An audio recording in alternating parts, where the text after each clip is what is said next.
Ahoy there, me hearties! This be Captain Silverhook, and you're listening to the Two Old Pirates podcast. Set sail for an open sea of stories, tales, and some really crazy stuff. I expect you to like and subscribe, lest you be walking the plank. Ha ha ha!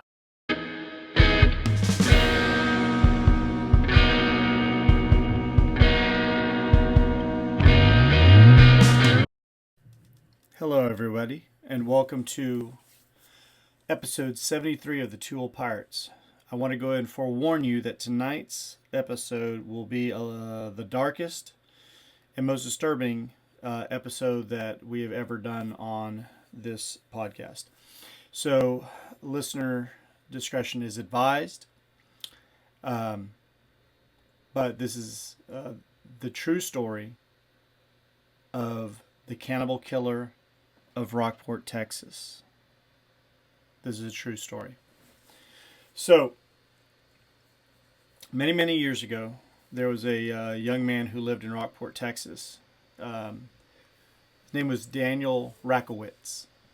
Daniel Rakowitz. If you're new to Rockport or you've been around for a while, you might not have heard this guy. And he's not really in the pantheon of killers and sinister people, but he's a pretty sick puppy. But Rockport can claim that he is a well-known cannibalistic killer. He actually went by the title the Cannibal Chef, and we'll get into that. So, Daniel Rakowitz was born right around 1960. His father was a deputy in Rockport, Texas, for the police department. His dad had been in the Army. They moved around a lot. When Daniel was about 3, they were on a trip to Paris, France. And while the father was away, doing whatever he's doing that day, Daniel's mother had a sudden and fatal heart attack in front of the 3-year-old Daniel. We don't know if this had anything to do with who Daniel would become, but it had to be tragic in any light. But Daniel went to school in Rockport. By the time he was 16, he was into drinking, drugs. His dad actually went into his room and found marijuana, and being in the police department, he took Daniel down to the police department and booked him in and arrested him for possession. His father did that to him. What could have led Daniel to the drugs and alcohol is a multitude of different things. One thing that he does vividly remember from when he was a kid is at the age of around 5, he said he was sitting in his room and he saw 3 robed men come through his wall of the room that he was in. He said they were all looked like Jesus, and one wore purple, one wore yellow, and the other one wore blue robes. These are the 3 colors of the robes, and they came to him. And at that point, he thought that he would be godlike. Daniel was put in several psych wards to try to figure out what was wrong. From the age of 9 to 11, he was put on Ritalin. So things didn't really go well for him, and he was a troubled child most of his life. He graduated in 1980 from Rockport, went into the United States Army. While there, he became an expert rifleman. He was discharged, and I could not figure out anything about why he was discharged so early, but he was discharged from the Army. There's rumor that at 22 in 1982, he married a 14-year-old Hispanic girl in Rockport, but I could not find much on this. He then tried to get a job as a deputy with his father, but he was denied and did not get the job. After that, he split in 1985 and took off for the streets of New York. Once he got there, he was on and off the streets, being homeless, being a vagrant, going to the free food places. But there's this one square that a lot of homeless people and people, just musicians, hung out with and stuff. And he started hanging out there. He made some friends. He kind of got into a religious mode of thinking he would run a cult like. And I'm not going to go deep into that, but he became a marijuana dealer, selling a certain amount per week that he could go ahead and cover certain expenses. Most people that knew him thought that he talked a lot, that he was definitely off, but that he was mostly harmless and he was just a good guy to be around most of the time. He laughed a lot, joked a lot, and was constantly high. But they did not deem him dangerous. All the people that they talked to after the occurrence said, we never were in fear of him. He just talked a big game. Evidently, he smoked pot at an alarming rate. And that's when he would go into these deep conversations with the people that he was smoking weed with about how he was godlike and he was going to have control of the world someday and just different things like that. He often carried around a brown rooster that was his pet, not a dog, not a cat, a rooster that he lovingly named Rooster. Yeah, so you're just starting to see this guy. Well, during that time period, he made some friends with different people. And one of the friends, her name, let's say, was Sylvia. And Sylvia was dating this other man. And they, in the process of talking one night, she said, yeah, we're looking at possibly needing another roommate. Well, Daniel had gone house to house, place to place, street to street. He's all, dude, I can do that. I sell enough weed. Let me move in. So they said, well, it's $500 a month, and so we can split it. So you give us $250 a month, and you can live here. Well, Daniel really didn't sell as much weed as people thought that he did.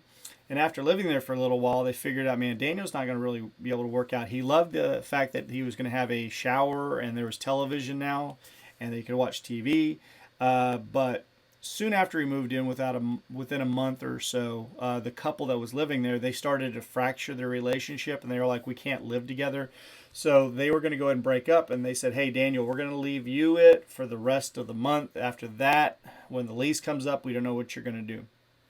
So Daniel, as usual, hung out at the park smoking weed, and he met this young girl. Her name was Monica Bierl from Switzerland. And she had got some type of a scholarship or something to come to a dance studio or school in New York, and she was dancing there. But also part-time, she was stripping at a topless dance club. So she was making the ends meet. And she struck up a conversation one day in the same park that he had met all the other people and stuff. And she happened to say, yeah, I'm living in this place, but I'd like to get a much better place. And Daniel happened to say, hey, I have an apartment right over by here and stuff. And if you want to split the bills or something, you can move in. And she didn't really know him, but he seemed harmless. And so Monica said, okay. So in 1989, after meeting these people and then them moving out, he met Monica. Monica moves in. She's 26, blonde lady, very petite. And so she decides to move in. Well, his friend Sylvia said, hey, when the lease comes up, I don't know, since you weren't on the first lease, if they'll allow you to stay. And so what do you think that you're going to do? And he's all, well, I met this awesome girl. Her name's Monica. She's a dancer. She's very, very sweet. I'm really, really into her. And they'd never seen Daniel talk about a female this way. As far as they know, they'd never seen him with a girl. So they're like, well, just be careful. And, you never know. You never know.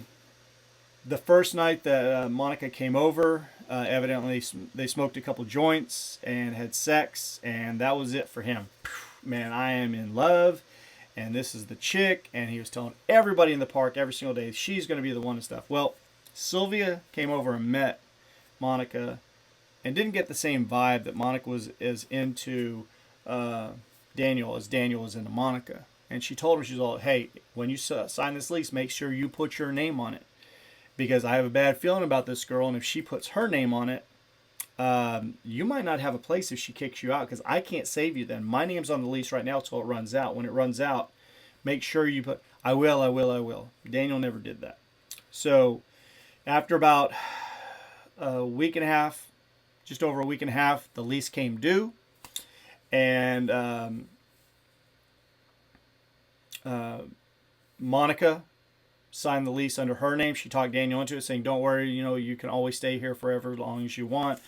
And then she signed the lease, and it was now under her name. And she started bringing men home, like every night, for sex. So Monica was a little wild, and this is killing Daniel, is breaking his heart. He's all like, hey, I even let you sign the lease in your name so you could have it. We have a place to live, and now you bring all these guys back, and I thought you were my girlfriend. So he was going through the park, always, I hate her. I can't believe she did this to me. I should kill her. Saying all these things, but Daniel had been like that for 4 years, just saying things off the top of his head, never doing anything. So people are like, yeah, Daniel, shut up. You got the wrong end of the stick. It doesn't, let it go and stuff. So he comes back to the apartment one night, and Monica looks straight at him and says, tomorrow's your last day here. You need to get out. From the time that he met her in the square up until the time that she told him that you needed to leave was 16 days.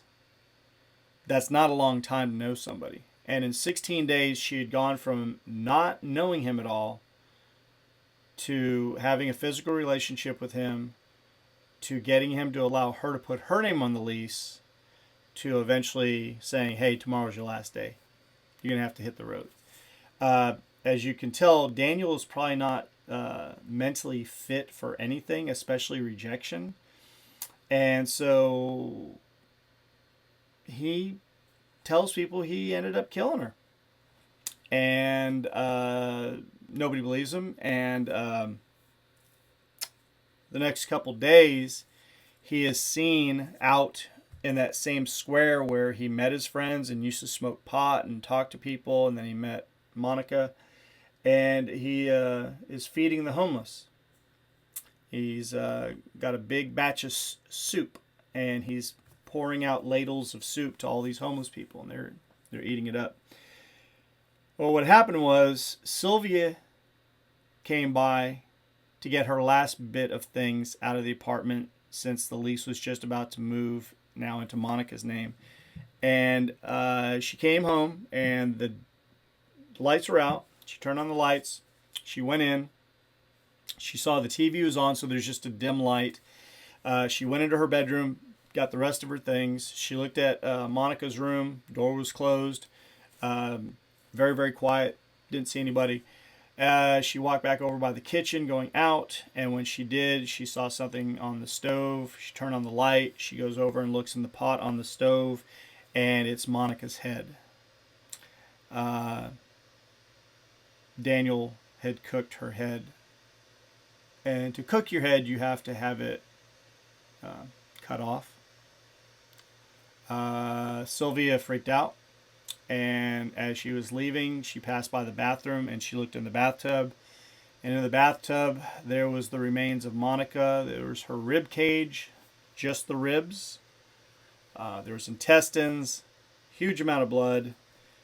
Some what she figured was skin or fat, and she was disgusted and she just ran out, having seen a slaughtered human body.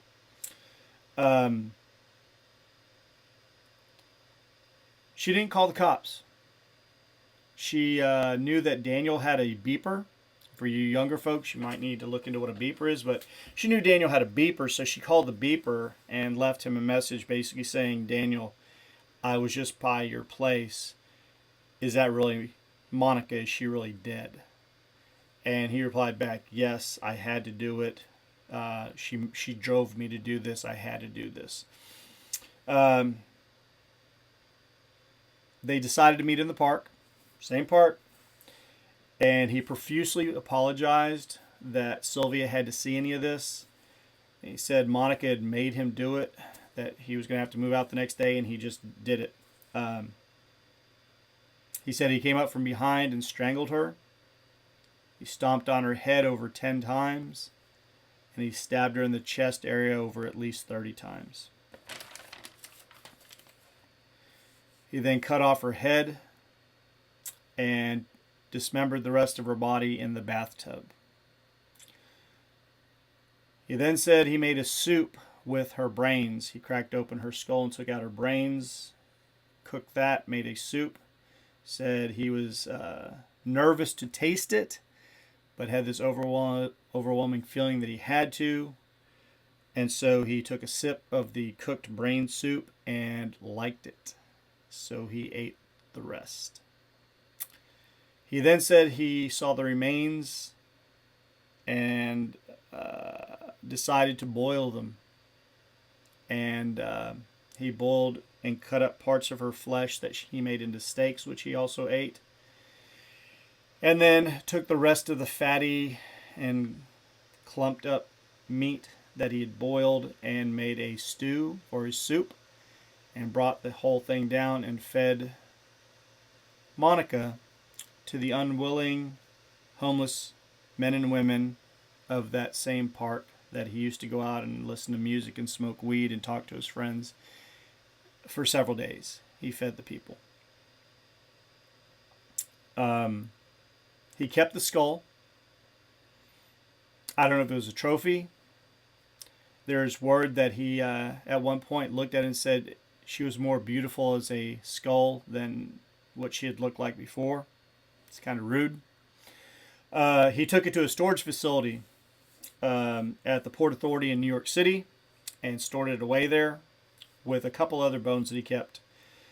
Rumors began to swirl around that square because Rakowitz had been telling everybody, and people were like, yeah, whatever. You know, he always said all this BS and stuff. But one or two people started saying, hey, but what if? What if he did kill that girl? Because we've never seen her come in and out of the apartment since he said this. It's always dark.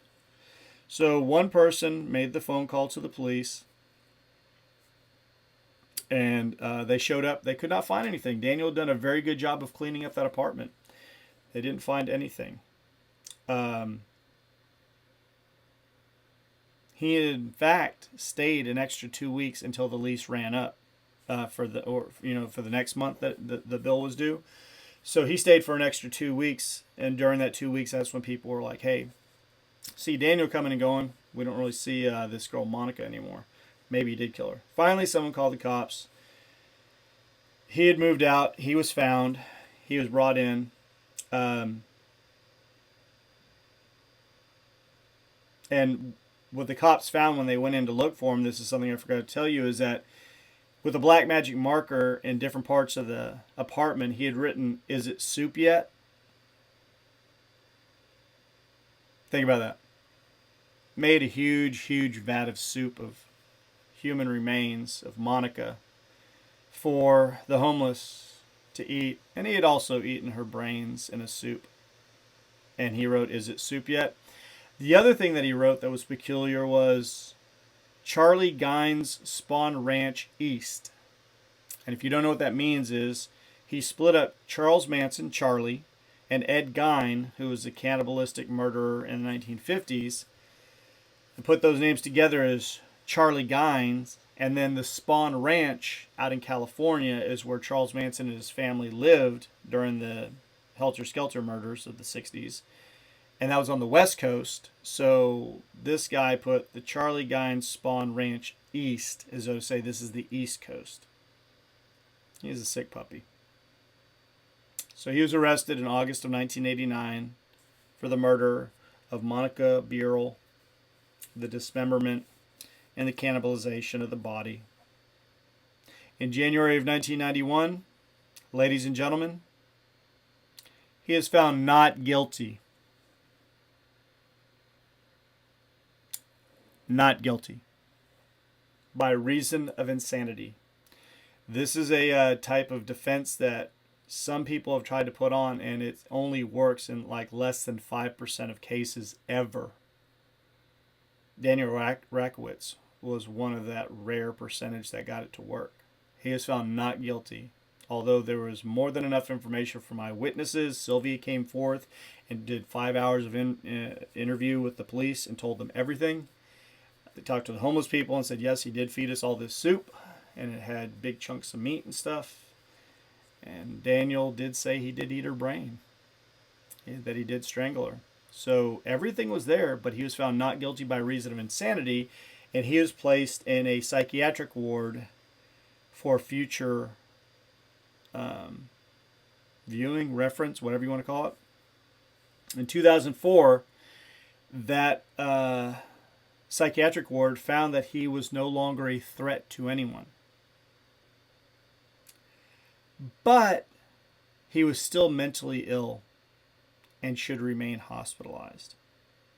And in 2023, Daniel Rakowitz is still in that psych ward all these years later, not guilty of the horrendous murder of the young Monica Burrell and the cannibalization of her corpse and the feeding of it to other people. He could get out any day or never, but he is technically not guilty.